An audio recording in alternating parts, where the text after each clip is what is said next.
Hi friends, welcome back to my channel. I hope that you are having a wonderful day. So as you guys know, I have been a little bit struggling recently, so I decided to do a video about books that are just soft and feel good and nothing in the books will hurt you. So I have, I think, 10-ish books to talk about, so let's go ahead and get into them. So the first two are no drama nonfictions. So these are nonfictions that just warmed my little heart. So the first one up is this one. This is Otherworldly.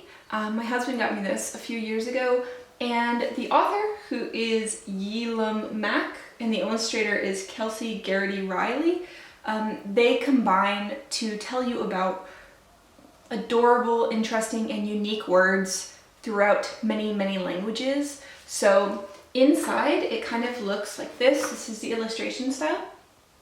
So when I've spoken about this book before, I've said that it's very cottagecore-like, and I just find myself rereading this book every year because it's just very gentle and sweet, and it's not overwhelming at all. The illustrations are just soft, and the color palette here is just absolutely beautiful. So this one I just super highly recommend. I love it.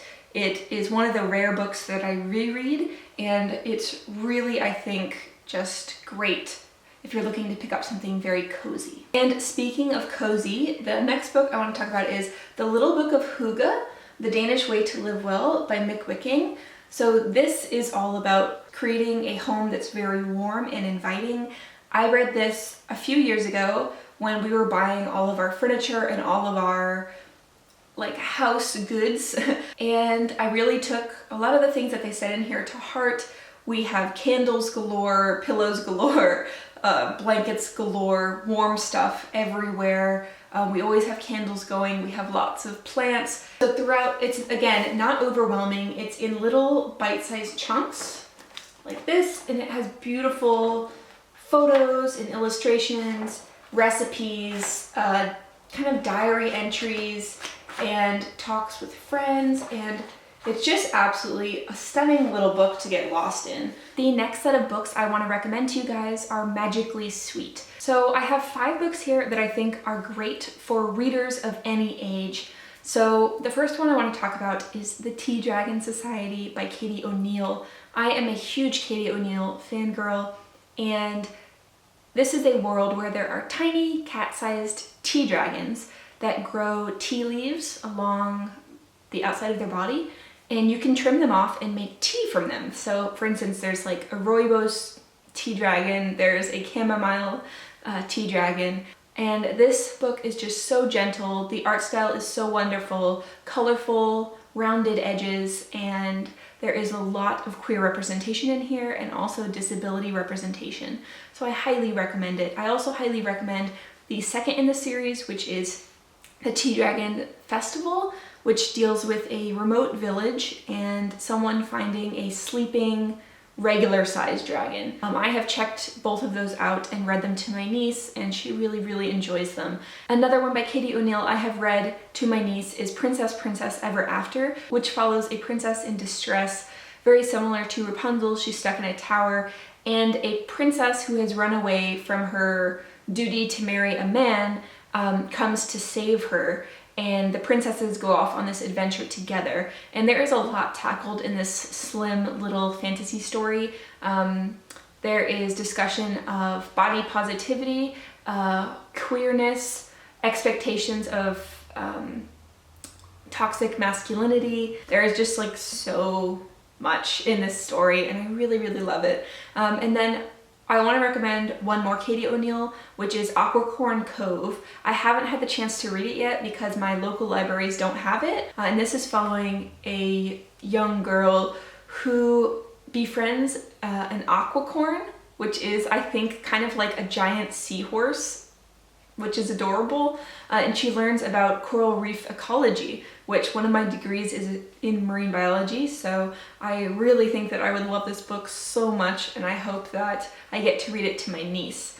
And the last book that I want to recommend in this magically sweet section is The House on the Cerulean Sea by TJ Klune. So we're following Linus, who is an orphanage inspector, and he basically goes around and makes sure that orphanages are running the way they should, and he is assigned to check out a very dangerous orphanage where he's told that the children that live there are some of the most dangerous magical creatures. He goes to this island which has this orphanage, and he meets this cast of children, and there are so many different types of children represented here, and also he starts to see that what he thought of the world beforehand isn't necessarily the truth, and he also starts to develop a little bit of feelings for the orphanage caretaker, the orphanage runner, and I just loved this story. It's really sweet, and it's really just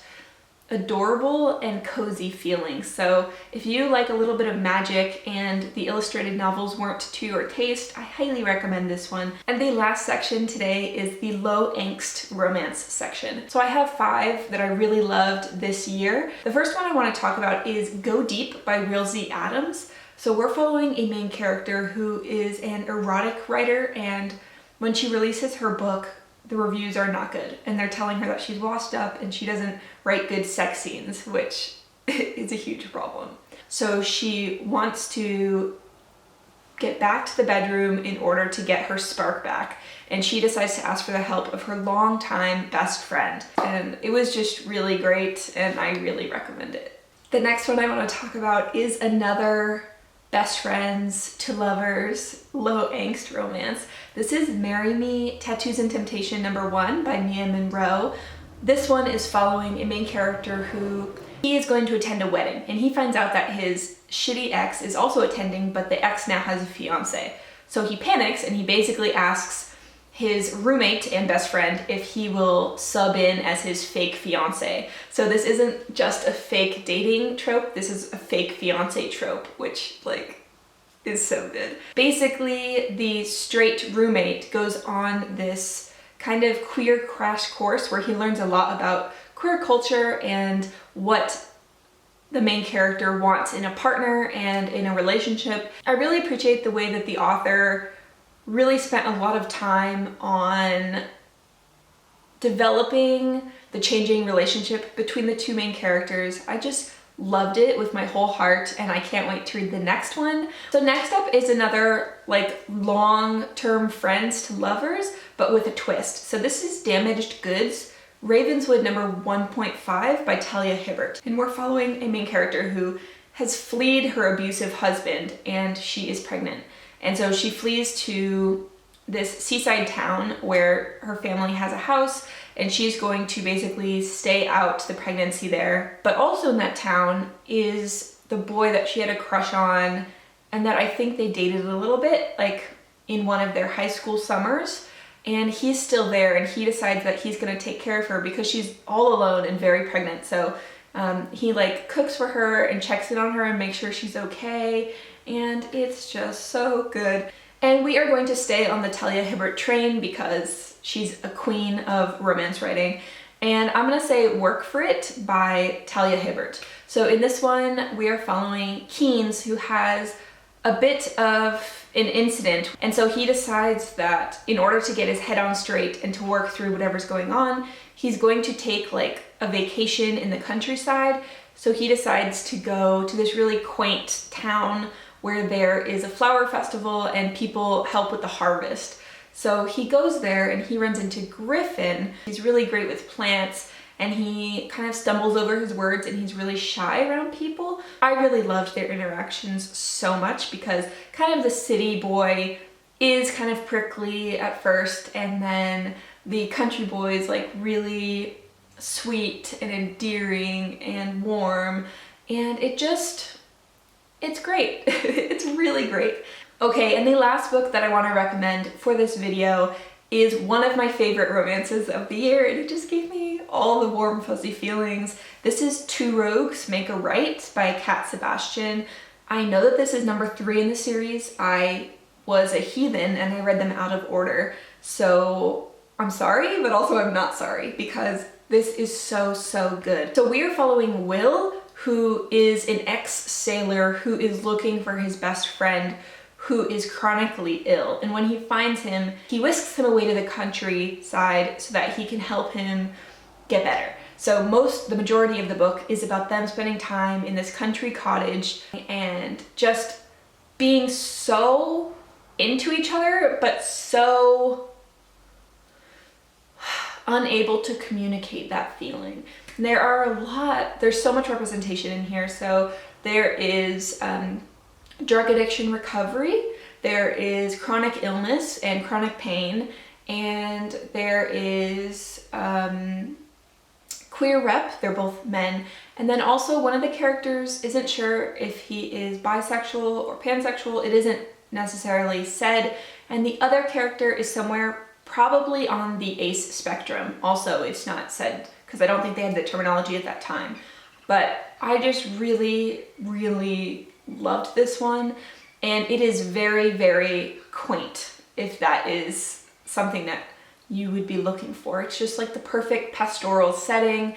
Not that much happens, it's more a character study of them getting to know each other again, and I loved it with my whole heart. So if that sounds great to you, then I highly recommend it. So that wraps up the gentle books that you should read during quarantine. Thank you guys so much, honestly, for your really, really kind comments and support. I think that we're all just kind of muddling through together, and thank you so much for the support, and I support you right back. So yeah, that's it, and I just am sending you lots of hugs and love. Take care, and I will see you all in another video soon. Bye!